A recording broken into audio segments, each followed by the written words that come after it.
The struggle is real. I have worked 17, 18 hours a day. When my first job, nobody told me to work every day, 12 hours, 15 hours a day. I just did. You're not settling at 90%, 95, 100, Nope. 200%. I won't be who I am, for sure. Because, resilience, a certain kind of determination. I was sitting on bricks with just a laptop. The hardships, they've been.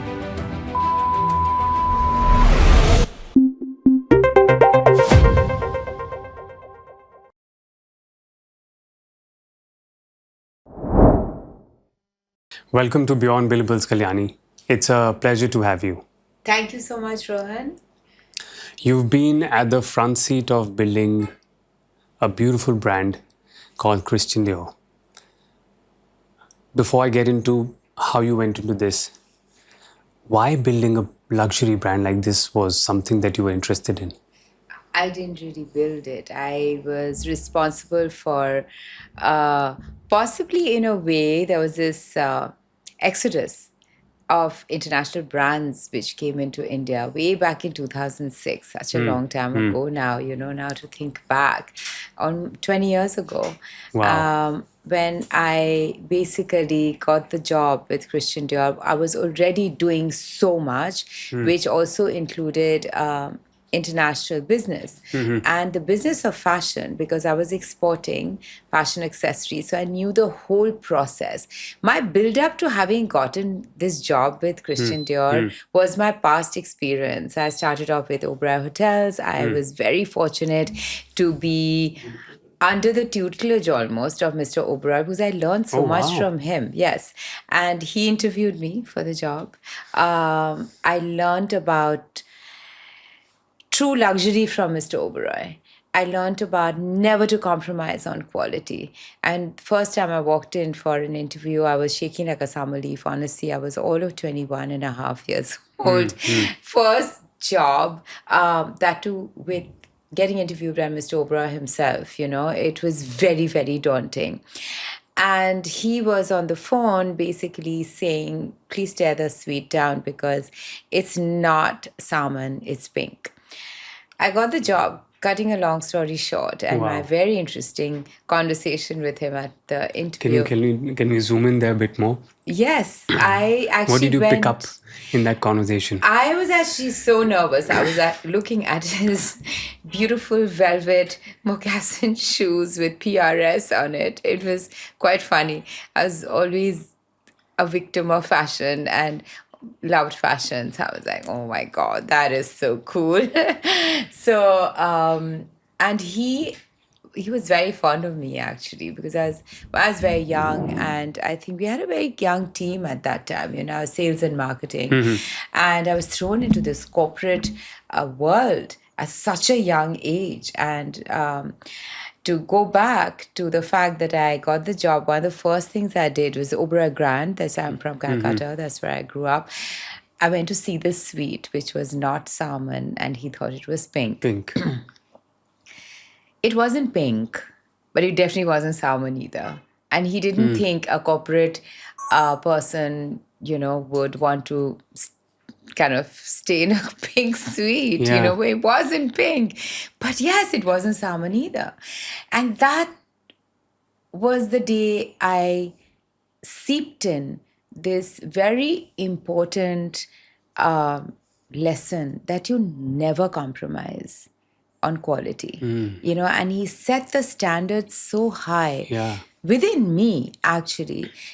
I always feel that either you have it or you don't. And I'm like a sponge. I'm a sponge with information and knowledge, and I've done so many different things, pivoted from one thing to the other. I started with hotels, and I went to set up the first Trident Hotel. So I left Calcutta at a very young age. And in 89, I went to Madras. I still somehow can't say Chennai, to set up the first Trident Hotel. And in a city where I didn't know anybody. And my parents were very, very upset. My grandfather, who was an entrepreneur and a pioneer in his business, he manufactured batteries. He said, let her go. Stop like mollycoddling her. So I had amazing grandparents, and they kind of shaped who I am. Both sets, maternal and paternal grandparents went. How did you feel when your grandpa told you, go beta, something like? Did you feel that you got wind beneath your wings? Oh, completely. I come from a very progressive family. I mean, my both sets of my grandparents are so diverse because I mean, they were like literally North Pole, South Pole, but they really have shaped everything that I am today. I owe them that, the values, the teachings, the just their life in general. My Nana Nani. My Nana was very apolitical. The Nepalese Congress was born in his house. I've grown up Wow. with a Interesting. super amount of name dropping can happen here, but they were luminaries of our history and people who made this country and independent. And yes, so there were coming and goings of all these stalwarts, of our country, which I had obviously no idea. And these I was surrounded. And then, yes, the Nepalese Congress was born in my grandfather's house. He was a freedom fighter, very close to Nehruji and, the Gandhi family at that time. And, it was a very, like, I was too young to really understand. So I'm intrinsically a very patriotic person, very, very patriotic, and, enjoy the freedom that my grandfather and that ilk of generation Helped us to get. helped us get and what we enjoy today. My Nani was a quintessential Bengali housewife. She was only seen, barely heard. All my grandfather's writings, because he used to write a lot, and he used to write a lot for the Statesman at that time. And she used to have this afternoon where we Bengalis take naps in the afternoon. And she would put this little cocktail pan and she would sit and she would write. She wouldn't write, she would go through my grandfather's writings and with a pencil, very neatly sharpened, sit and edit if it had to be edited. It was this bond that they had, and she was in the kitchen making us delicious food. As to my parents to travel a lot, and said, just please leave us with Nani, or let Nani come and stay with us. And she was that person, and with the lal par shari and sindoor in her hair, and that she was just beautiful, beautiful, and I loved her so much. I was also the first grandchild, so I was very spoiled by both sides of my grandparents. And we lived in a joint family with my dada dadi. My dadi was this fashionista. Now she only wore saris, okay? I had weavers in the house we've grown up seeing from all over the country.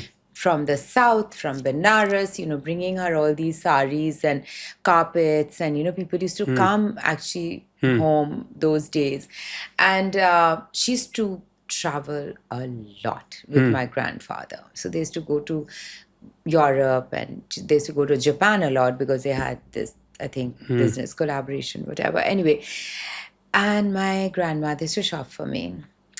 She was the first one who got me a string bikini when I was 13 years old. Yes. You know what she told me? She said, I got this and from this Italian boy. He was so handsome. I didn't tell him I was getting it for my granddaughter. I just said, daughter, because your grandfather was with me. Yeah. I'm like, oh my God, Thakuma, honestly. So she was nuts. She was so funny, and she was just, during Durga Puja, growing up in Calcutta, my sister and I were wearing halter dresses made from our tailor who was perpetually in the house because of my grandmother. She used to get us back these magazines, like Vogue, and we used to make cutouts. We used to go to AC Market to get the fabric with her, and then we used to get all these dresses made. Like, that's my upbringing. That's my childhood. That's your also, I mean, I'm getting the sense that's also your education in fashion happening. Totally.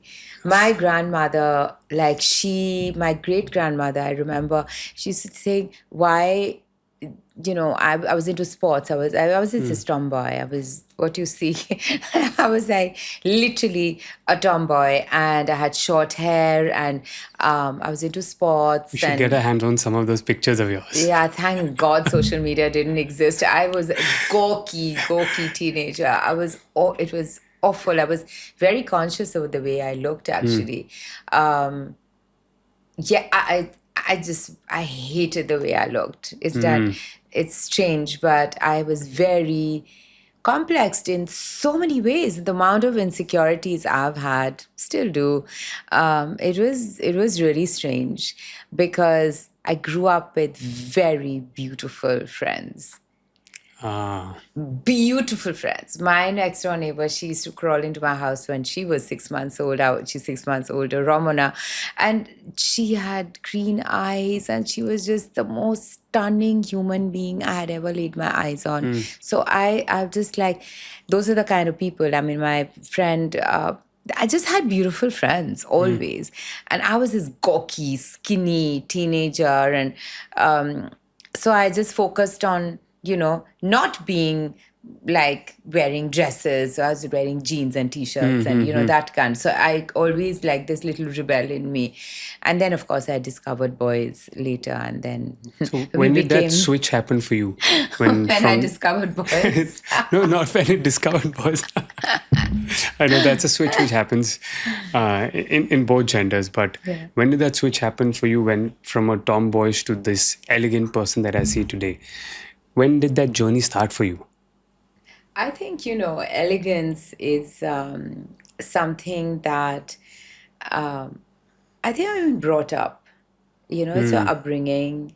It's a certain kind of, it's the other that we have, and I mean, it's just, again, either you have it or you don't. But I've grown up with very elegant women around me. And in so many ways, that whole tomboyish thing I started off with maybe when I was a kid. And I'm actually a man in a woman's body in so many ways because it's the way I've been brought up. I have had very strong women. My grandfather saying, let her leave and go off to a city where actually my mother's like, we don't know anyone in Madras. I've said, that's why I've chosen Madras. I just wanted to get away from Cal and just be independent. And I always wanted to work. And, I don't know where this came from, honestly, but I was always encouraged. I was always encouraged to, I used to go to the ISKCON temple. My grandfather used to take me there every Sunday. I think definitely the best vegetarian food. But I was jumping up and down, and I wanted to join Hare Rama, Hare Krishna in ISKCON temple because I suddenly found my calling. And then I wanted to become a nun in school. I went to a convent school. Yeah, I went to a convent school. I had a cross over my bed, and I used to read the Bible, and I said, I'm going to become a nun, and da-da-da-da-da. And, till... it just have been through so many phases. It's kind of funny now, but my parents never, ever said, have you lost your mind? Like, what are you doing? Why is there a cross over your bed? Or you want to do Hare Rama, Hare Krishna, and I was to like japo with my jap and all that. My great grandmother, she's saying, come sit and do it next to me. They allowed the space for all of that. Everything, like whatever, So I'm just so fortunate because in those days, like everything was, about getting a good education and, it's not just Bengalis, everywhere, like, you need to become this person and this and whatever. Nobody wanted me to get married and nobody wanted me to settle down and nobody, it's just that, and never mind what happened after. But I'm just saying that it's just something that I'm so grateful for. I never felt, we're two sisters, one brother, I have a cousin sister. We were I was never made to feel that I was any less. Like there was a question that was asked very recently to me about, you know, growing up and, you know, being in a corporate world later, being an entrepreneur as a woman. You know, I have never thought about it. I've never thought about myself when I'm working, I'm an entrepreneur, I'm running a business, I pivoted to one thing to the other. I never thought of saying, oh my God, I'm a woman doing all this. I've never, ever been made to feel like that by my And family. that was also not your environment. It was just the Never. way Exactly. you behave and conduct yourself. That's it. But I was never told that. I never felt any less because of my gender. Never ever. I've never gone through that with work. You know, I think you have to have your own work ethics and set an Yeah. example for yourself, and then everyone around you gets aware of that. You know, and that I feel is a very, very strong work work ethic that I've had from the very beginning, from a very young age. So you're always like, you know, people I mean, my factory is very sweet because I love giving lectures. I go in because, you know, you celebrate birthdays and I have all my people around me. They are like my lifelines, you know, I wouldn't be anything without my team. And then the other day, it's really funny that someone said, you know, ma'am, we just get inspired to come to work because, you know, we see you working so hard. And it was someone's birthday, and I said, you know, you're less than half my age, and look at what you contribute towards this. Thanking him for it. Yeah. And he's like, you know, and it's just, that's all I want to hear. Like, I've inspired somebody, that you get up in the morning and like, hey, yay, it's another working day. Not Yeah. like, ugh. You Yeah, know what yeah, I yeah. mean? There's a difference. Yeah, absolutely. So I've had such a long journey and done so many different things, and from hotels, setting up a hotel, the first Trident Hotel, worked for Indian Express and ran 4 magazines, knew nothing about publishing, nothing about anything. And there was this big shift happening with the family at that time with Mr. Goenka. And then Mrs. Goenka, I thought my door's going to be shut one day when I walk in. And Mrs. Goenka, she found out whose granddaughter I am. Now, Mr. Goenka was one of my grandfather's very, very close friends. He used to be in my house all the time. And he said, and she calls for me one day, and because I was Manoj Sonthalia, and you know that whole. Yes, yes. And I'm like, oh my God, what am I going to do now? And she says, how did you not tell me that you were Gunoda Babu's granddaughter? And I'm like, I mean, how do I know you even know him? Like, how?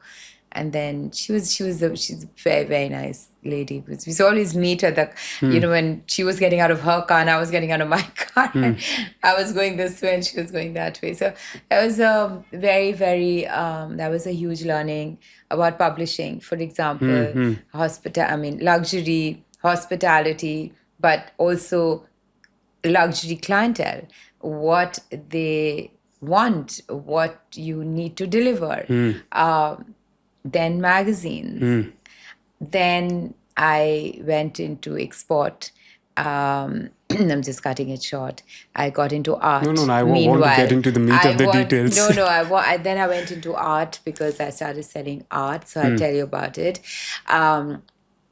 I came to Delhi and I started an export company, which I'd already started kind of in Madras because I was looking after the entire leather business for Oberoi hotels, the long-staying guests. And so I knew all of them, but they're 100% export. And this friend of mine who used to work with UB at that time said, you know, you are so creative. Give me some ideas because I need to make some corporate gifts.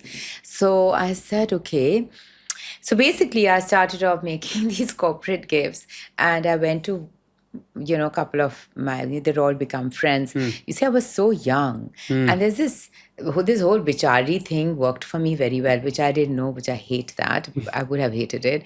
And everyone just called me home and enveloped me with so much love. And the Chettias especially, they just became such good friends. And no, they don't call you home. They're a very close-knit community, and they'll meet you, they'll come, you meet them socially maybe. I was just sitting in the house, and all my friends we have lived here all our life. This little thing that you are, and you just come in and just, sitting in XYZ's home. Yeah. And it was, but these are, I think, again, I'm jumping from one thing to the other, relationships, bonds that you have with people, which are, there's no, two ways about the fact that relationships have been that one, main factor in my life. Denominator in my life, which has strung me through every situation in my career, my personal life, my friendships. That's been the common denominator, is relationships, which I've built over time, which actually comes quite naturally to me. I'm a people's person and I talk a lot. You're not going to get to say much, Rohan, on this podcast. No, don't worry. I'm a good listener. I'm glad. It's my show. Will you shut up? So you started off working for Mr. Oberoi. Yeah. So I went from that, but then, to corporate gifts, after Indian Express. What made you made that switch? Corporate gifts. No, I was just doing it while I was in Madras. I was working. I was doing multiple things. And I just went to my friends. I said, listen, do you think I can do this? And I designed this canvas with leather trimmings. It was really smart, beige with tan leather trimmings. These little toilet bags and a suitor for the corporate traveler. And they loved it. And I did it for 2 years for the UB group, which was pretty amazing, And then I came to Delhi, and I met my ex-husband, actually, and he was exporting goods, and we met at work, and then the rest, as they say, is history. So we actually started making corporate gifts as well, but he was a very big exporter already, and he was supplying to boots and stuff. So, and we made some really cool things, and it was a lot of stuff, which was, I think, a lot of items was a bit way before their time, and but we worked together, and then we had an export company together, which was basically leather goods, a lot of leather goods we exported. And what was the reason you shifted to Delhi? I came here, that's we don't have so much time. So, yeah, we have a home. My parents, I have a family home where I live now. And it was very easy. And I've been coming to Delhi, since we were kids, My grandmother used to love coming Delhi here. Was part of your childhood. Holidays. Yeah. So we had several homes here. And this one particular home where I live now, my grandmother was I think the smallest property, and she's like, I'm not opening up homes and gardens and all that. I want to be here, enjoy myself. So it's just one of the reasons. And so anyway, I'm there now. And so it's just, my grandfather had a factory here. So he was, batteries, so separators, which are no longer in use anymore. So yes, so we've been coming here since we were kids. So I wanted to shift base, and so came to Delhi, started this business. I was doing art. My mom, when I got separated, my mother came to, I got married. I had a child. I got separated. I got divorced, etc. So there were trying times. So can I ask you one question there? What do you think was a lesson meant for Kalyani in that phase of life? Oh gosh, there have been so many lessons. Any one that comes to mind? My journey is actually very unique. And without being pompous, I don't really know anybody else who's had this kind of a journey. So what happened? Life happened. And I don't know who wrote that script, honestly, but I think I'm so damn lucky to have had the life that I've had. I'm so lucky to have the kind of experiences and my mistakes, my trying times, my the hardships, they've been the best learnings. That's what really were my biggest lessons. And would you have been the same person that I'm talking to No. right now? No, Had it not been for those learnings? no, I wouldn't have been. It's interesting you say that because I always say that if I hadn't gone through what I had, I wouldn't be who I am, for sure. Because, resilience, a certain kind of determination, hunger, unless you have a bit of hunger in you, you can't succeed in anything. And I feel I've always had that hunger. I've never tried to prove anything to anybody. I've just, as calculated as my life seems to be, it's the opposite. It's the opportunities that have come to me. My friend Manik Dawar came to me, I was still with Oberoi Hotels. You want to join Indian Express and run for magazines? I mean, what the hell did I know about publishing, reporting, writing? No, you write very well. And I'm like, what? I did it. I did it, ran for magazine, for such diverse magazine, knew nothing about, and so it was, I think, opportunities that came my way. First thing, opportunities that came my way. The risks that I took with the opportunities. But I never took on anything which I didn't give 200% to. 200%, wow. And I give everything to whatever I take up. So, including relationships. So I see a checklist of success being formed here. So I want to double click on this. You're saying that obviously opportunities are coming. And truth be told, at least whatever little I've seen in my little experience, opportunities does come to people. Yes. Right, in a sense. So that's number one. Two, you being there for that opportunity and showing up and like being ready to grab it. Yes. Number three, you're not settling at 90%, 95, 100, Nope. 200%. And lastly, and fourthly, you mentioned hunger. And मुझे कल्याणी ये हमेशा से सवाल रहा है. Where does, and I've had the chance to speak to you and many others before, this has been a common denominator. And I'm sharing this because The hunger. And behind all of this, whatever little I've learned is all these qualities will come. Preparation meets opportunity, luck, all that. But the root of it at all, the flame, is this bhook hunger. Ye kaise aayi? I mean, if I were to take you back into a time capsule, back to that 12-year-old, 13-year-old Kalyani, where do you see that hunger coming? I actually come from privilege.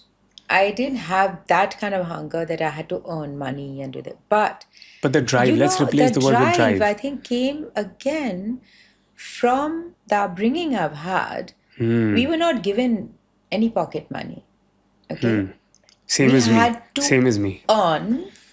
We had to earn everything. I joke with my parents later. I say, child labor and all that. So we even like that 1 rupee, which was a fortune at that time, is to get me a thumbs up and puchkas after school. Puchkas. Okay, like amazing. Yeah. That was a fortune, right? Yeah. And I used to sing some idiotic song, I remember, from Chitrahar or something, to the muri wala who used to give me free jhal muri, okay? So I was kind of set, I was a bit of a don in school. Like, I was like getting stuff done, And no, so I think it's from that time. I was like, my grandfather said, okay, come to the office, help me. And, those days you didn't have there were files and files and files saying, I said, okay, I should put these files in order for you. And I put them in order and I labeled them. I mean, 40 years ago, who did all that? So I always had in me, and my grandfather was like, good Lord, of course, he had this assistant or secretary, whatever.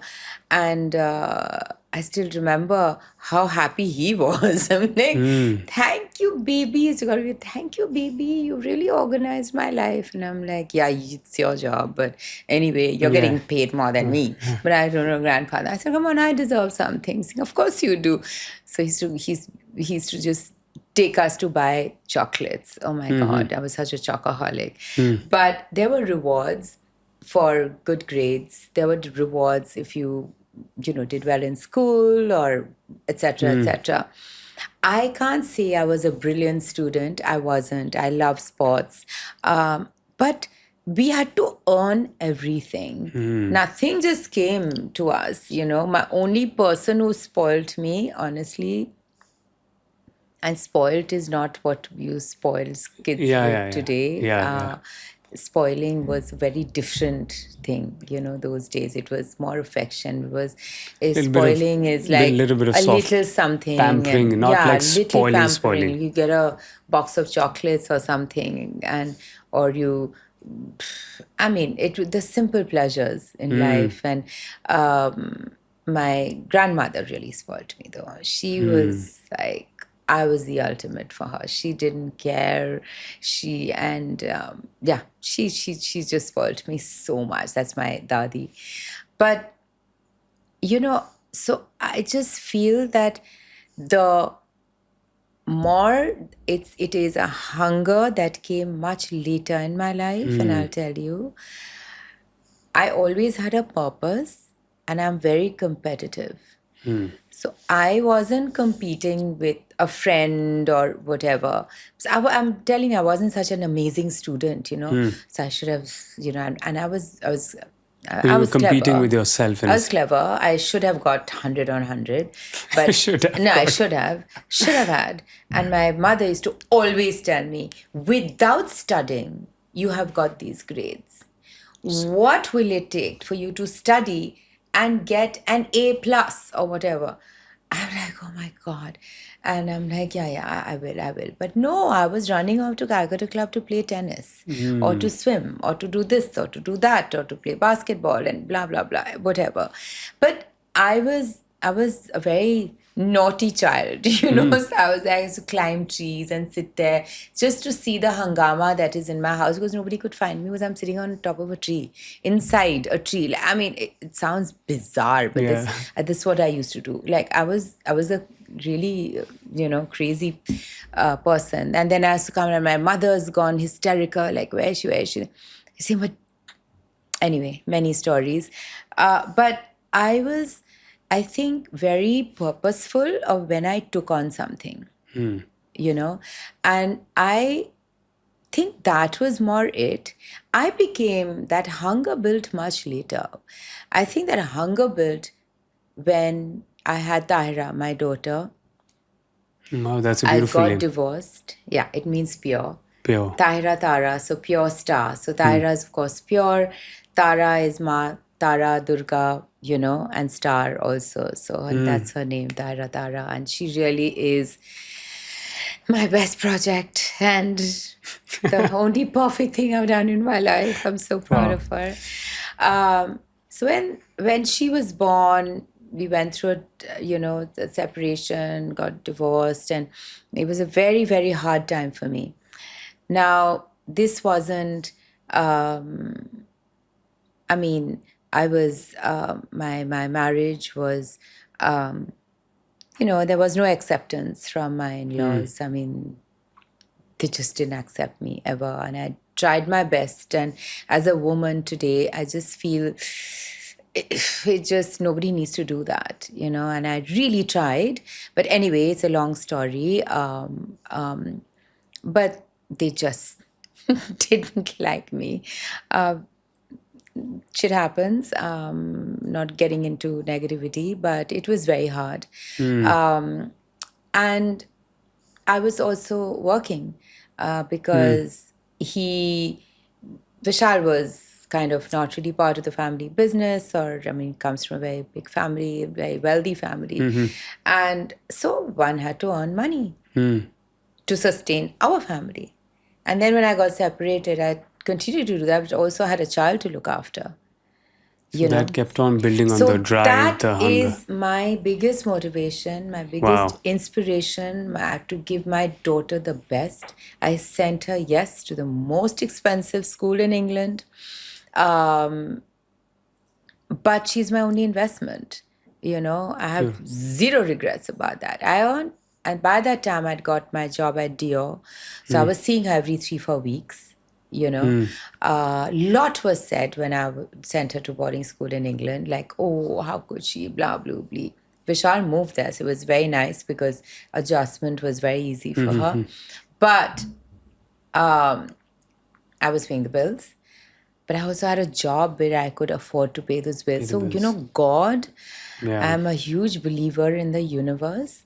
I'm not a particularly religious person, but we are sitting here today is Navratris, and I'm a Bengali. We don't do these things, but there is a higher power, and I have full faith in that and I think it's a constant test. Oh my God, a constant test of what he puts me through. But I have his blessings. And do you often ask? Why me? Why me? And I think somebody had told me, either my mom or grandmother, saying, when I think it was my divorce, must have been my mom. Honestly, I think these words of wisdom and pearls of wisdom. One was, please count your blessings and not your complaints. It's one of the best. Can you say that again? Always, I was a whiner. I was always complaining. Yeah, like, why me? She's saying, count your blessings and not your complaints. Count your blessings, not your complaints. Because I have, through it all, come out shining. We're now always on the other side. I think I have. And it's just me. There's no support system as such. I mean, my father's bailed me out 100 times. A check always went back. The first time he was very upset with me. He's like insulting, I still remember I'd taken 5 lakhs from him, and I'm talking about a very long time ago. I'm talking about almost 20 years ago, okay? It was a fortune, 5 lakhs at that time. And of course, he sent me a check. It was just for my business. And I'd lost my factory overnight. I'd lost my space. I was working with Zara. My shipments were going out. I mean, that's a story by itself. Anyway. And I had to rent a factory. I had no space to sit. I was sitting on bricks with just a laptop. Like, I've been through those days as well. But then Zara comes to me and gives me these orders, and I had no money to implement that order. So my parents have always, but I've always given that money back. And my father, the first time, he's saying, what is this? You've sent me a check? I mean, why are you returning this money? I said, Dad, I have this privilege of knowing that I can always take it from you again. Wow. Which most people don't. This is my business. I'm not paying you interest, sorry. But I would have borrowed this from the bank. Okay? So I'm giving it back without interest. I might need double the amount some other time. Yeah, but I won't hesitate. So, I think my parents are very proud of me. Certainly were. Yeah. And I think these are the kind of values that I've tried to implement with Tahira. She is exceedingly independent. She's done me so proud. She wanted to stay back in London because she's been there for so long, educated there. I said, honey, I've educated you, but I cannot pay for you to stay back in a very expensive city. I don't pay a penny. She sustains herself. If I tell you the amount she earns, you will not believe. She has the best life. She has the best friends. She has a huge support system because of the person she is as well. She's an amazing human being. Like, when she was a kid, like, I had parents coming up to me and saying that, thanks to your daughter, my daughter so well settled because she really nurtures and loves her. I mean, looks after her. She was 11 and a half years old, gone from Shriram School in Delhi to Port Regis in England. Wow, it's a She complete just change of world. came into her own, and she wouldn't go to birthday parties and cling on to the maid. As you keep calling her, I said, "Baby kahan hai? Khel rahe hai." She was just this complete introvert. She won't even play with the other kids. And as to, just wanting to go back home and just hold her and read her a story, put it when my mom came, sacrificed so much of that time, and that's when montage arts happened. And I just want to be home with my daughter. And I spent, I think, her entire childhood working. But I didn't have a choice. I was exporting. I had to work 17, 18 hours a day. And so many times came home and she was sleeping already. There's a bit of glamour attached to the life of an entrepreneur, especially in the last 10, 15 years. A lot of people talk about startups, mujhe business karna entrepreneur. Minus the glamour, and I know you're a person who comes from that world as well. What are some of the harsh truths about Being an entrepreneur? being on that journey? Oh my God. Any 4-5 things that comes to mind, and The the struggle reason is real. struggle is real. The struggle is real. You start off, you have an idea, you want to implement it. Okay, and I've done this. I took up the silverware at a very late stage in my life. It's just an 8-year-old company. And I was in my 50. I was 50 years old, and I'm like pivoting into some other business altogether. And it's a long story again about how I got into it. And I put in all my savings into this business. It was such a huge risk. And I barely had any savings to begin with because, I was just bringing up a child single-handedly, etc. It wasn't cheap, and I didn't want to compromise a damn thing. And on the quality of the life quality that you have of to offer. lifestyle. I mean, best holidays, best destinations. Tahira and I, till today, we travel so much, and she's my best travel companion, and it's just her and me, and 26 years old, and she still wants to travel with me, which I'm very, very fortunate for. yeah. But she lives in England, and she travels. That's a bug that she's got from me. But never compromise on anything. So I think you just have to have that drive to make it successful because you don't have a choice. So I have worked 17, 18 hours a day and made sure that I built today a brand, and earlier I was exporting to some of the best international brands names in the world and names brands in the world. Yeah. And I just feel that if you have that drive to make it a success, not compromise, and I say this to every young person today, please don't be lazy. Lazy. Yeah, don't be lazy. Everyone's perpetually tired. Like, why are you tired? What are you tired with? There is zero work ethic today. This young generation, I can't You're going all deal out. with this. I can't deal. I just cannot. That these people just come and they're so entitled. For someone saying, I need to go to therapy because, once a week at least. So Mondays is what I think I should go for my therapy. By the end of it, I needed therapy with dealing with that child, And But I'm why like, do you think that's happening? Why Monday? Like, first day of the week, and you want to go for therapy on Monday, and therapy is for an hour or two. So I'm happy you need it. And this mental health is something I talk about all the time, and I think it's very important. And I was very happy to hear she was going for therapy. No, but she needed the whole day off. So, I mean, I just cannot deal with the kind of indiscipline, the kind of disrespect, and sometimes it's not like they I'm not like they're coming from some huge privilege either. It's just I don't know. I think it's this generation of. Why do you think that's happening? And I mean, you've met so many people. And then you have, and then again, on the other side, you have these young kids who come from small towns. They've come to Delhi to make a living. They are, looking after their parents. They're sending money home. Then it's not that they're earning so much and they work so hard. So yeah, they're all sorts, I guess. Yeah. But one of the most difficult things I think now is to find good people, dedicated people. Nobody told me to work when my first job. Nobody told me to work every day, 12 hours, 15 hours a day. I just did. It was given, right? It was a given. Like when I went to build Trident, the Trident Hotel in Madras, and I was actually living in the hotel.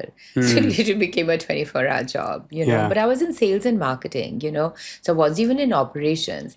But then, I built up relationships again in a city which I didn't even know. I'd never visited before, no connection, nothing. There was not a soul that, my cousin sister's there, or my something there. Oh, I have a friend there. Zero. And I made some of the best friends who are still my best friends So is there, over there. do you have any advice for people who want to build genuine, long-lasting relationships that would help them either in their business and their personal lives? Like, how do you go about building them? What do you think is required for that? You have to give so much. Giving. You have to give so much. And I think the most important is authenticity. And hard work, nothing compensates hard work. It's as simple as that.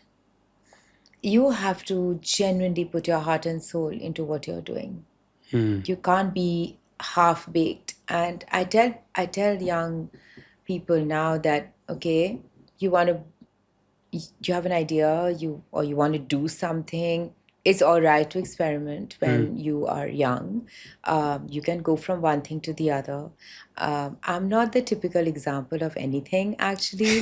I'm just a very unique case. Yeah. When people come for interviews and I see that they've done, like, you're 24 years old, you've had 4 jobs already. So where's the consistency? Yeah. Okay. So that's a red flag for me. Okay. So it's funny, right? Yeah. But the fact is that you can still experiment because you have the ability to do so at a younger age, because if something fails, you can take something up. So don't never be afraid in a way to implement maybe an idea that you have today. And today, look at what's available. We didn't have any of these resources. Nothing. It was just work, just hard work.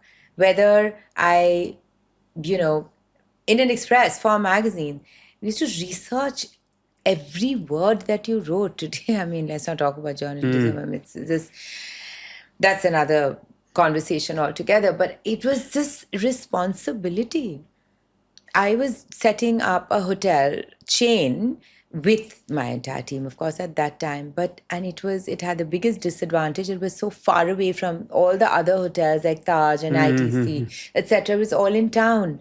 The hugest disadvantage was near the airport, and it's like an airport hotel. But how to bridge that gap? That this was Oberoi Hotel, end of the day, and that had to be the ethos of what I was selling. Just the property itself, beautiful, the food and beverage, and nobody wanted to go meal like it was a 15-minute drive. Yeah. And everything else was 5 minutes. So, it was like, oh God, but it's so far, Kalyani. But I'm like, come and have a meal. You'll never go back anywhere else. So, it's just one of those things. And I can be pretty charming, I think. And it was just a kind of people person. So I've built this relationship. And as to answer your question, I'd be nothing without the relationships. Nothing. I have ex-employees. I have they're still writing to me, they're still wishing me, they're still posting things about me. And the love and the, I mean, I'm sure there are a lot of people cursing me as well, but I think relationships are, it's the prime importance of anyone's life, and I try to help people. I try to promote young people. I've supported people. Any young person who will come to me and say, I said, what do you want? What do you want from me? How can I help? Always. How can I help? It's generosity is very hard. I didn't get that much help, and I know how important it is To help, to pass on to that help. have that help. When you're especially setting up a business. But then again, I've set up, say, Rezon silverware, and What was the thought process behind setting up, as you said, silverware is something that, from the story that we just spoke about, is not something that you've dealt with before, but you decided to start. I did actually. When I was exporting, I made a range of products. This is photo frames, boxes, etc., mixing silver and leather together. So I had done that previously. Every experience of mine, pivoting from one thing to the other, that's what landed my job at Dior. Luxury, the whole press situation, communication, Communication, but there's publication, nothing press. called PR those days. PR, But you know how magazines came in much after me. Not me. Magazines like Condé Nast, Hearst, like Bazaar, Vogue, etc., etc. They all came after Dior came into India. So I already knew what it is to run a magazine, deadlines, content, Even the corporate culture in that sense the training was already there back in the day. Luxury at Oberoi hotels, and what luxury really entails, what the luxury clientele What wants, does it entail? etc. I mean, I would love to know, what does luxury really entail? Yeah, but I'm just saying how this all, and then exporting from the mood board till it sits on your shelves, and customer behavior, what they want, etc., culminated into this job at Dior, and it was a first for everybody. I mean, P.R. Singh, who built the first luxury mall, Emporio. Emporio. I mean, we sat and I changed the entire geography of the ground floor. From what there were so many firsts with us. With all of us, starting whether it was magazines, whether it was the retail luxury business, whether it was just brands who were watching India and then coming into India. Now we have almost everyone over here, and so many corporates who have taken on the luxury business, whether it's the Ambanis, whether it's the Birlas, and you see it growing, right? And it's only growing. It's only growing. I work with I also consult with international brands. Forgot to mention that. So I say, for example, I work with Golden Goose, amazing Italian brand, opened 3 stores in a year. Wow. Delhi, Bombay, Bangalore. So that's the kind of faith that people have in this market today. It's phenomenal. And for it to have grown like this in leaps and bounds, and now we're on this from, baby steps to trotting. Now we're a full gallop right now. And everyone wants to be in India today. So if you compare India as a market to the Western market, do you think we are there in terms of the epitome of what a luxury market looks like, or we've still got some headroom for India to grow? No, I think, we traditionally, I think that Indians are, whether it's the Maharajas, that's how, when you look at a brand like Cartier, okay, who were the biggest buyers of Cartier? I mean, Maharaja Patiala, right? Where's the Kohinoor from? Which is sitting on the ground, Yeah. right? The Rolls Royce cars, which a certain So Maharaja. we've always had that. We have grown up with luxury. Look at the jewels that come from our country, and you don't have to be a royal family. Yeah. Kind of customer is not just the royal family, but we've grown up. It's in our tradition to say wear jewelry, to wear a little thin chain or little hoops or whatever. Or so it's not a lot. We have staff. That's a luxury. So there is a lifestyle. There's a lifestyle which Well we've said. always had. Always had. We've always had this in India. So it's not only just material things, it's our lifestyle. So we've always had this.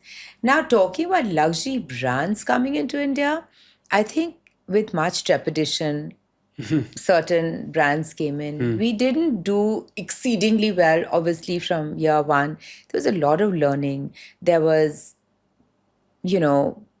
importing problems and very high taxes, etc., etc., etc. Initially, back in the day, there were so many companies that came in and left, but they were not sending the best to India. You cannot fool the Indian customer and clientele because they're very discerning and they know and especially now with all the social media and everything. So I think it's been a huge journey and a huge learning, and the customer base has totally changed today. Completely changed today. I mean, we have the largest population of youth in India. Below 25. It's such a huge aspirational buying and the spending power has increased. The spending power has increased.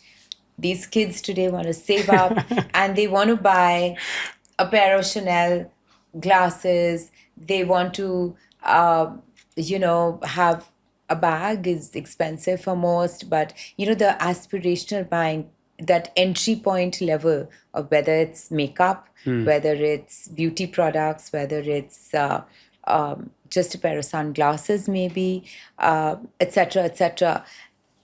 You want to show that you're earning and you're spending, and it's this image building, great for the Instagram, great for your social media, great. There's so many factors today which kind of combine this, the power of buying, which is only going up. I'm in a business where there's a lot of gifting and home decor. So gifting, especially Delhi, is the highest spending power is in Delhi.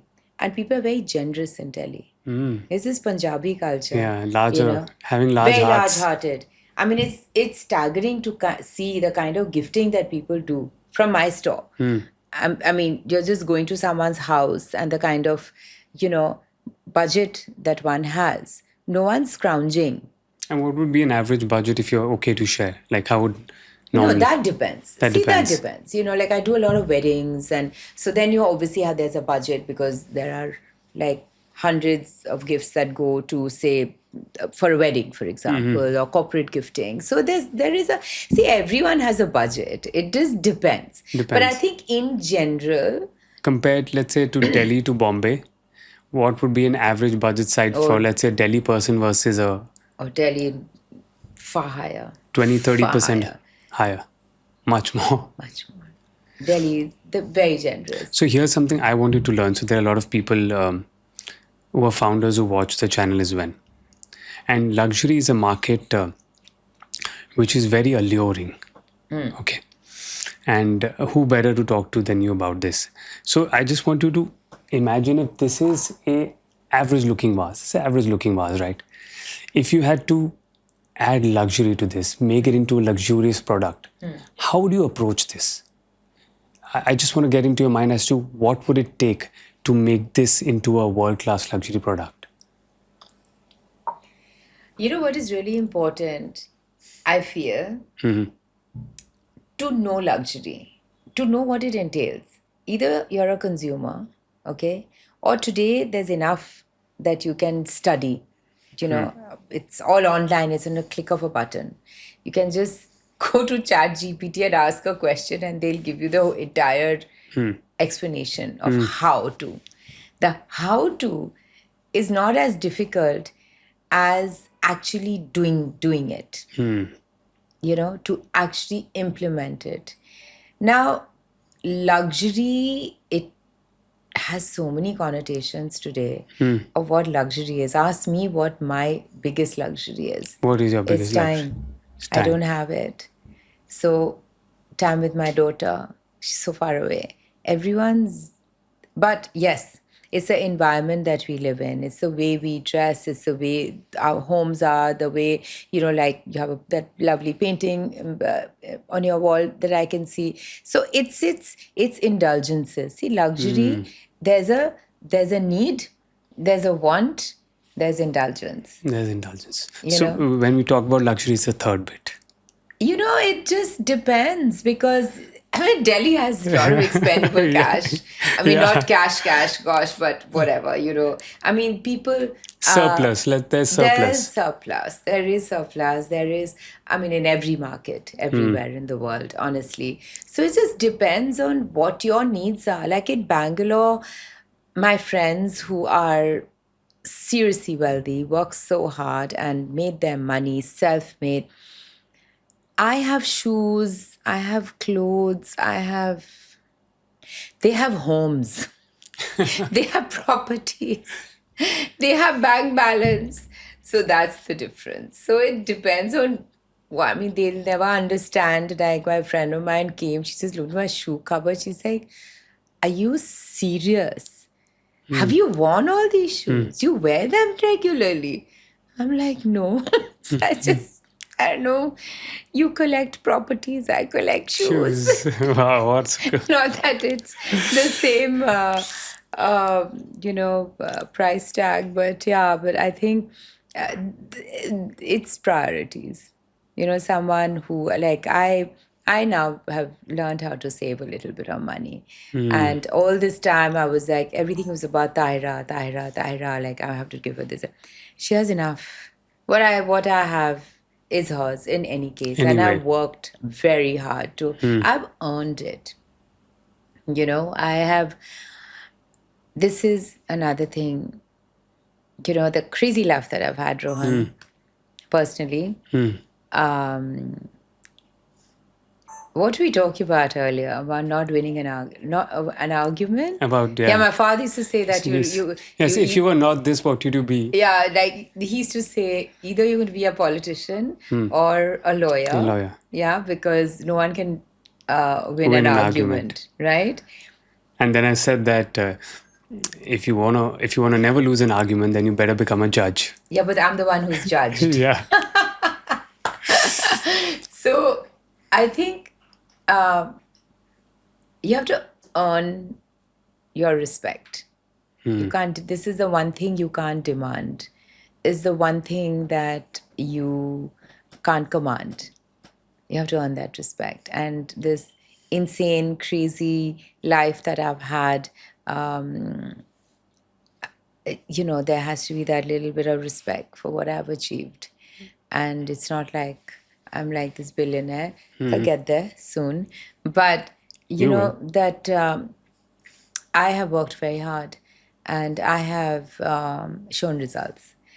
So it's as simple as that. And to add to the crazy curve of your life, you also featured on a Netflix show. It's called The Fabulous Lives versus Bollywood Wives, right? Yeah. I'm no one's wife. I'm just fabulous. That's it. You're part of the Fabulous Wives versus Bollywood. Yeah, that's what I said. How did that come into your lap? Well, it just... Is there some audition that needs to be done? No. How does this happen? No, I think everyone just knows how fabulous I am. So they just got a call. Oops, from wrong Karan Johar. question. Wrong question, Rohan. Wrong question. Kalyani. How fabulous are you? Oh, we know that. We take part in that. No, it was actually, I think I was very fortunate. No audition, nothing. I was there's a 7-woman show. 4 of them, of course, established with 2 seasons already. This was the 3rd season. I was the one who was the most unprepared. Rohan, I've given 1,000 interviews. As you can see, I'm very comfortable with the camera, of right? course. And I'm like, there's no I've not been sent questions that you're asking me now. I'm very comfortable, because I have a lot to say on a normal basis. I do. And I think I'm pretty erudite. So I was overconfident. I said, it's a reality show, like whatever. I mean, it kind of kar lenge, whatever. Zero preparation. Also the only one doing a 24-hour job, like basically running a legit company, which I have. Started during Diwali, ended during Diwali. It was literally Diwali to Diwali. So how did you manage work? Bonkers. I was going bonkers. And after a while, no, it took a toll on me. Yeah. I did have a lot of mental health problems, which I've suffered with in any case. In fact, there's a scene where we are having lunch and Karan Johar and I bring this topic up of how I've suffered from this mental health problem because everyone around me is like, you're not yourself, you're not yourself, you're not yourself, because these girls had known me for over the years. And so this whole conversation came up. And then once you start talking about it, you just realize almost everyone you know around you have mental health problems. How much help do we actually seek and take? That's the question. So I talk about this a lot. So it was an amazing experience. But I wish I didn't have to work through it all. Yeah. You know what I mean? To really enjoy But everyone does something, and I've been wanting to do something like this, and it was like, what an opportunity. 192 countries, Netflix. This kind of exposure, to money can't buy. It's as simple as that. What a lot of people told me, of course, was, why were you so quiet? Because, I am a bit feisty, I think, and, I have a lot to say. But I think there was that underlying kind of stress within me because of my work and etc.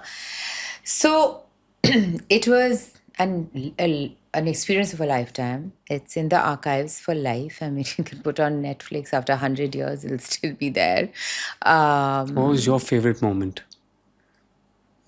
I had a chat with my daughter on that couch. It was very long, it was very sweet, but obviously, you shoot for hours and you can't, it's a 25-minute episode with so many people in it. So I enjoyed that. I mean, she almost stabbed me to death after that for making her do it.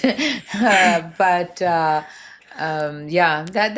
was a moment, I think, mother-daughter moment. That was very sweet. That was very nice. There was I think, moment with Ridhima when I went to her house and I was chatting with Bharat and Sam. Ridhima would be Ranbir's sister. Yes, Ridhima Sani. And that scene actually it was cut off, but we had a fun interaction and fun scene. We never got to. So when you were with 6 other women of, I would say, a great caliber, what did you learn about yourself while being around them? कभी होता है ना, जैसे for example, speaking for myself, if I'm going and briefing a lot of senior advocates, I'm in a room with a high and mighty judge who's very strong on the point. I sometimes end up picking up things about myself which I may not have known earlier, but it was like a reflection to me. So just in that context, when you're with people, I'm sure some of the people you admire there as well. What is that something? Maybe you learned something about them which you said, I can apply to myself. I think what I did, interestingly, asking me this, is I think it automatically happened when there are 7 women in a room and everyone's talking. Someone needs to keep quiet. It's like cacophony. I am actually, funnily enough, I always retrieve when I don't need to shout out and be, kind of make my decibel higher to be heard. To be heard. I'm not that person, as out there as I am and as whatever. But this is something I've never done. I've probably never had to. And yeah, so I think that's the side of me that people thought were people who would know me especially.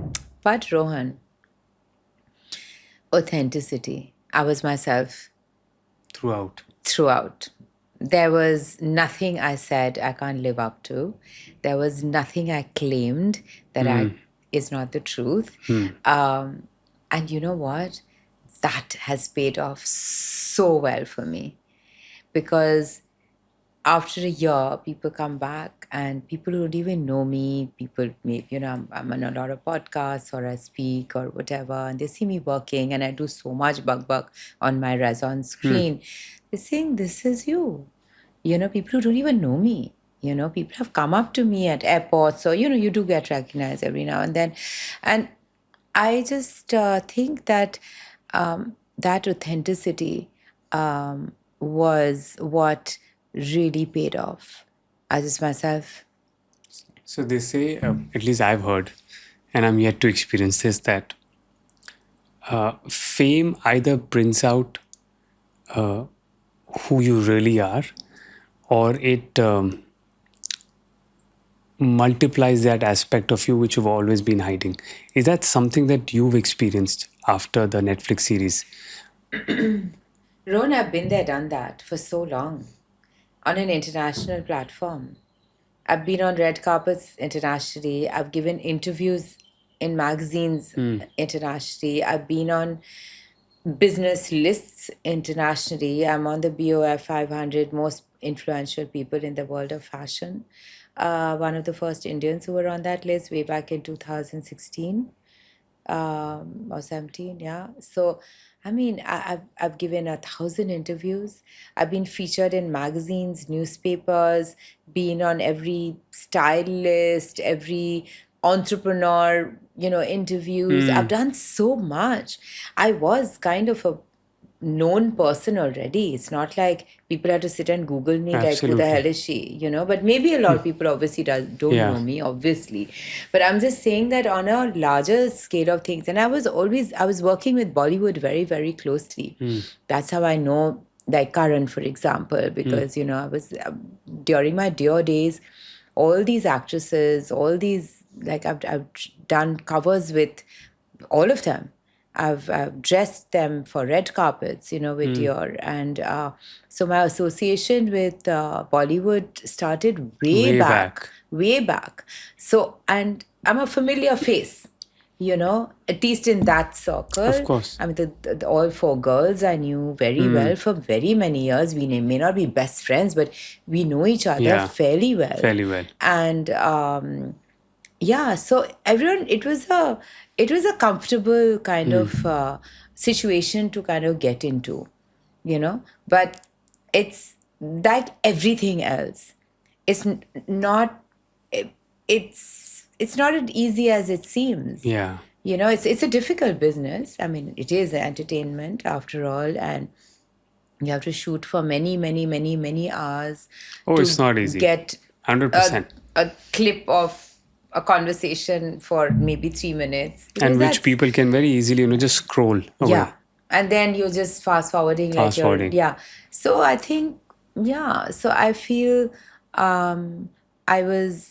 it wasn't something like new to me. And has it But- changed you over the years?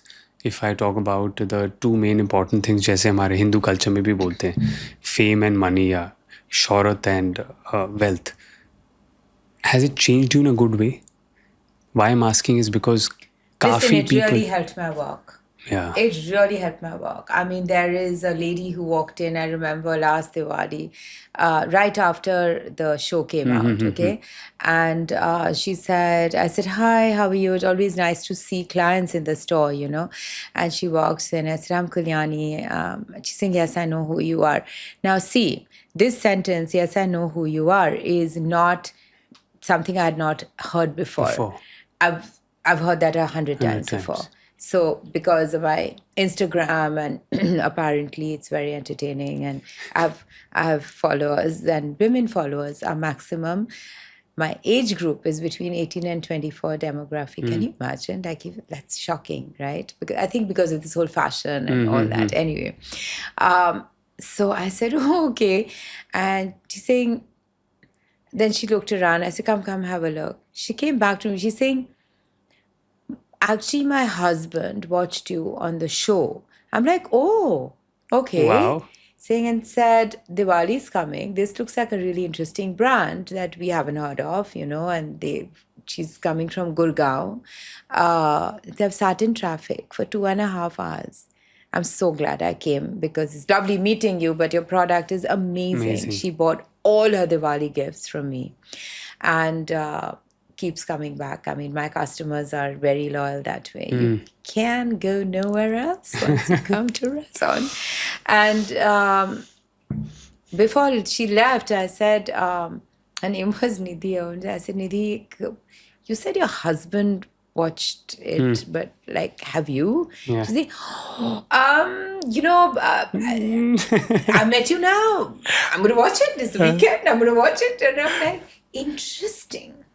How, the viewership is so mixed. I mean, she was a working woman. I could make out gather, for sure because she was like corporate, this thing. And I was like, wow, that's super cool. So Netflix is super powerful. It's OTT. It is so powerful. Every actor, Hollywood, Bollywood, they're all on OTT. It's incredible. The gap of a film which is in the theater to the time that it comes here on Netflix, it's shrinking. It's shrinking. If you had to define, Kalyani, a well-defined life, and I can totally see it from the journey you've described, what would it look like? Like, what all should it have for a well-defined life to be? I don't think anyone could have had a better life than me. I'm so fortunate. I have had the kind of experiences which 10 lifetimes can't give you. Wow. I have had the most valuable relationships which don't come easy. I have an amazing amount of goodwill. Amazing.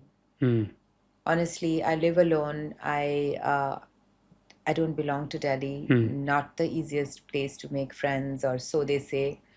You know what? My best friends are here today. I can pick up the phone, make a plan in 5 minutes. Someone can hear my voice and say, you're not sounding okay. Is everything all right? Do you want to come over? We're just sitting with the kids to have dinner. Just come. That's the kind of friendships I've built over the years. And I think that is of such great value. I mean, no amount of money can give you that. No amount of, being in a certain place or coming from a certain family, or it's immaterial, because what I have today in this city has brought me so much joy, so much security. Bizarre things happen. Yeah. I have to just pick up the phone. And why do you think? Crazy. Why do you think you've managed to so successfully had these relationships? What was that quality in you? Because I'm a really nice person. So that helps. Being a nice person. I'm very interesting. Yeah. I always have something to say. Yeah. I think I've earned my respect. I think I earned the love as well. I give a lot of love. Yeah, I can see that. I give a lot of love. I give a lot of time. I'm never busy. I hate it when my old friends say, no, but we don't call you because you're so busy always. And I'm like, when have I not taken your call? When have I not returned a message? That it's like this. So, and I really value my friendships. I really have this huge sense of obligation, which is actually a bit bizarre because you can be the most awful, horrid person with me, but I will never forget what you may have done 25 years ago for me when I needed it. I will never forget. So I will not completely demolish you, which if It's a good form of selective memory. no, I don't have selective memory. I never, ever, ever forget anyone who's been there for me. It could have been brief, it could have been the minorest thing. I But you still value never. it. I Yeah. have a huge sense of obligation and a huge sense of being just grateful. Shukrana. Obviously, it would have been a very silly question if I ask you, do you believe in God? So I'll ask you the next question. How has your relationship with the higher power been over the years? And how has it helped you? So I don't come from a very religious family, but everyone did puja part. And we had, we celebrated Durga Puja and Kali Puja. We had huge Lakshmi Puja, which my great grandmother used to do. It was just a ritual, the old homes that have these pujas. But I lived in Madras. I've been to Tirupati 32 times. Wow. Yeah. I've I not been started there. off I've as not an been there once. adventure. I It want to go started as an there. adventure because I realized everyone wanted to go to Tirupati when they came to Madras. So it's another story altogether. I have too many stories, Rohan. We don't have so much time. But I've just like, I sat in a church. I've grown up in a convent school in Loreto House where all good girls went in Calcutta. So church wasn't an alien thing at all. So we sang hymns every morning. So I used to love going and sitting in the church and just like that. And my parents were looking for me. There were cops looking for me apparently because it was a wedding that was taking place. And I'm like, hi, it was eternal Bengali romantic and watching this white wedding and whatever. When I was in school, everyone thought I'd got kidnapped. Crazy. So but I believe I've become far more religious today than I was because I think there is a power of prayer. When you talk about manifestation, when you talk about believing in something and manifesting it to happen, you're also putting a lot of mind, body, and soul into it. Now, it could be Guruji, who was actually a living human being who I follow. It could be an idol. So if you're going, if I go to the mandir every single day of my life, it's just next to my house. So I start my day by going to the mandir after my puja at home, which takes 5 minutes. And I go to the mandir every single day and then I start my day. But if I miss that and I'm running for an appointment, I go on my way back home because it's literally next to my house. I don't like rituals. I don't like being told what to do. So I practiced Buddhism for a very long time, Namyo Renge Kyo, so chanting. I didn't really go for meetings so much because sometimes, then over the years I felt there were too many do's and don'ts and I don't want to do that. Like it's my practice, it's my faith, my belief, and I have faith and I have belief. And different people have different ways of someone can meditate and find that inner peace. When I sit in the mandir, I kind of forget, my worries or what. It has that energy. You can't. There's a universal force which brings us together in these environments, on these pockets of worship, and there is a reason for that, which has come from since mankind. So I feel you do it more for yourself. The belief that if you pray for something might come true.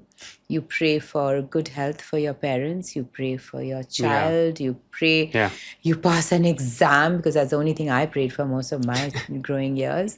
I just wanted to pass maths. I just wanted to pass mathematics. So, yes, so it was, we have different reasons, but of course there's a higher power. Of course there is, how you kind of And your life wouldn't be the same without it. No, and my father was an atheist. My mother was not. He really was an atheist. Like he didn't. And over the years, now when I go back, he's 86 years old. I see him, folding his hands in front of this Tanjore painting, which is, Ganeshji. And I saw him doing that, and I'm like, so he did this, just that little thing in the morning. I'm like, since when have you started praying? He's saying, well, ever since you came into my life. So that was a big joke. And I'm like, yeah, right. So, yeah. So I think as we grow older also, our perspective changes. Perspective changes, yeah. Mindset changes. And the younger generation today have become so religious as well. And I think everyone is looking for crutches, emotional crutches. And I think God is a huge emotional crutch. I think that's what's happening. There's so many young people have become so religious and so whatever. And like, wow, we weren't like this when we were growing up. Not at all, actually. But yeah, I think beautiful. That's what's happening. So in our last segment, we have a rapid fire round. I'll just ask you random questions. Off the top of your head, you can just answer whatever the top two, three words that come to your mind. So shall we begin? Of course. Luxury or simplicity? This is an easy There one. is a simplicity about luxury, which is understated. You don't have to, it doesn't have to scream out to you. Instinct or strategy? Always instinct. And then you strategize. Style or comfort? My mother used to say, your style is probably going to kill you because there's like 2 degrees outside and I'm not wearing anything warm because my outfit would be ruined if I wear a jacket. But over the years, as I grow older, comfort over everything. Comfort over. Yes, I'm wearing a very nice dress, Yeah. but I'm wearing sneakers. So yes. Yeah. Relationships or success? Or relationships. And you cannot have any success without relationship. And if your success is built on non-relationships, you're just a robot. Your favorite memory with your daughter? So many memories. We are making memories. We're making memories every trip we take, every time we're together. Yeah, that's who I make my memories with. And hopefully her with me. Yeah. One thing money can't buy. And you've already said relationships and no relationships. Happiness. Happiness. Peace. Peace. One message for, let's say, the audience, and they're on their path, like all of us. What's But having said that, money can buy happiness. At this stage of my life, I don't mind suffering on a yacht. Okay. Okay, next. Suffering on a yacht, guys.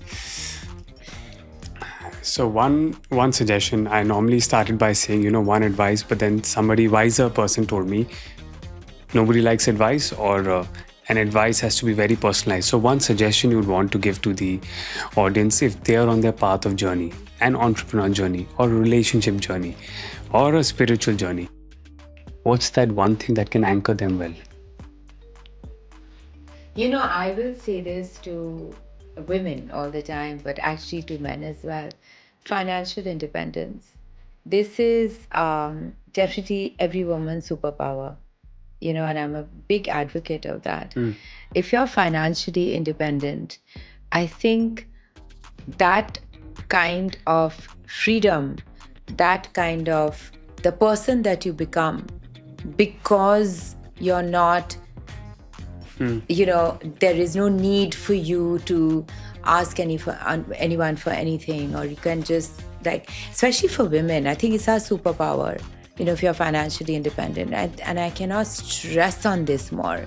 And I say it all the time, and I'm going to repeat it. It doesn't matter who your father is, who your husband is, who your, it doesn't matter, because you don't know where life is going to take you, number one. Number two, you're going to have all of that. But when you earn your own money, okay, it could be from selling cookies to your neighbor because you're a really good baker, or it could be just a day job that you might do, or go teach some kids, or do whatever. It doesn't matter. That sense of fulfillment, that sense of self-worth, more than anything else, especially for your self-worth. Because we women, we are like Ma Durgas, okay? We are someone's daughter. That's how we come into the world. Then you are someone's wife. Then you're someone's mother. Then you're someone's grandmother. Then you're someone's daughter-in-law. Then you're look at the parts we are playing constantly. Being a housewife is a 24-hour job. Yeah. Okay? But end of the day, what are you doing for yourself? What is your self-worth? And that can only come if you have some kind of, I really think, financial independence. Is probably, you're saying, one of the very good ways of having your own, creating your own self-worth, because that's also very important. Self-worth. It is the only thing. If you don't feel you are good enough, or if you don't think that you have that, and strive. You might fail 100 times, but don't give up and don't give in. People give up too easily nowadays, and don't give up. Don't give up. If you really believe in something, don't give up. Pursue it. Pursue your dreams, and don't be foolish now because you really want to become a NASA astronaut. I'm sorry, you can't. You studied law, please. Now try and be a better lawyer, if at all. So there's a limit. Yeah. But that would be my advice. It was lovely talking to you, Kalyani. Thank you so much for sharing so much of wisdom and your interesting and unique life story.